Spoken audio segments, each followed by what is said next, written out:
जी बिस्मिल्लाहिर्रहमानिर्रहीम। हम आज जहाँ हाजिर हुए हैं इस गमज़दा खानदान के गम में शमूलियत के लिए, ताज़ियत के लिए, दुआ के लिए। इनका गम जो है हम में से कोई नहीं समझ सकता। ये एक नागहानी सानिया हुआ। अल्लाह ताला हर एक को महफूज फरमाए। हम अल्लाह ताला से दुआ करते हैं कि मरहूमीन को जन्नतुल फिरदौस में जगह अता फरमाए। जो लवायकान है, पसमानदगान है, उनको हिम्मत अता करे, सब्र जमील अता करे। हम बेबस हैं, हम मजबूर हैं, हम हाजिर हुए हैं। फिर इंशाअल्लाह चंद दिनों में हम KP हुकूमत की जानिब से हाजिर होंगे। माली मुआवजा तो कोई मुआवजा नहीं है, इंसानी जान का कोई अजाला नहीं है, लेकिन 20-20 लाख रुपए फी कस के हिसाब से खैबर पख्तूनख्वा हुकूमत के वज़ीर आला से मेरी कल बात हुई है। उन्होंने फैसला किया है कि वो पेश किए जाएंगे ताकि कुछ मुश्किलात में अगर आसानी हो सकती है तो वो हो, लेकिन ये कोई अजाला नहीं है। आइंदा के लिए हमें बतौर कौम सोचना है, अपने तमाम मामलात को हमने ठीक करना है। इस मुल्क को हमने गरीब दोस्त बनाना है। इस मुल्क की अशराफिया की हुकूमत दिहाइयों से है।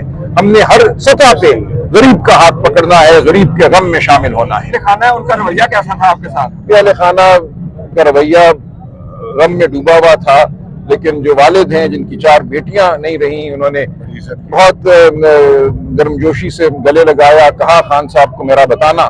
मैंने वादा किया उनसे कि मैं बिल्कुल खान साहब को आपके सानिए का बताऊंगा, आपका नाम बताऊंगा। तो यहाँ साहब बैठे थे जिनकी 9 बेटियां या पोते पोतियां, नवासे नवासियां अब नहीं रहे, उन्होंने भी इसी किस्म के जज्बात का इजहार किया। हकीकात होंगी, इस पे आज डॉन अखबार में एक बड़ी तफसीली रिपोर्ट शाया हुई है। मैं सबसे गुजारिश करूंगा कि उसको पढ़ें। ये मामला आनन फानन कैसे हुआ, ये 20-25 मिनट में ये सानिया हो गया। ये 2-2.5 घंटे की बात नहीं थी। पानी का रेला बहुत तेजी से आया। वहां के मकामी लोगों ने कोशिश भी की, टायर लेकर वो आगे बढ़ने की उन्होंने कोशिश की, रस्सियों के साथ आगे जाने की कोशिश की। रेला इतना तेज था कि नहीं हो सका। मेरी वजीर आला से बात हुई है, हेलीकॉप्टर के लिए मुमकिन नहीं था, आंधी का एक आलम था, तूफान था वहां पे। तो ये तमाम मामलात जब तहकीकात सामने आएंगी तो सामने आ जाएंगे कौम के, लेकिन ये एक हादसा था और हादसे को पहले से समझकर उसको रोक देना मुमकिन नहीं हुआ करता। लेकिन जैसा मैंने अर्ज किया, हमें अपने तमाम इंतजामात को, पूरे निजाम को बेहतर बनाना है।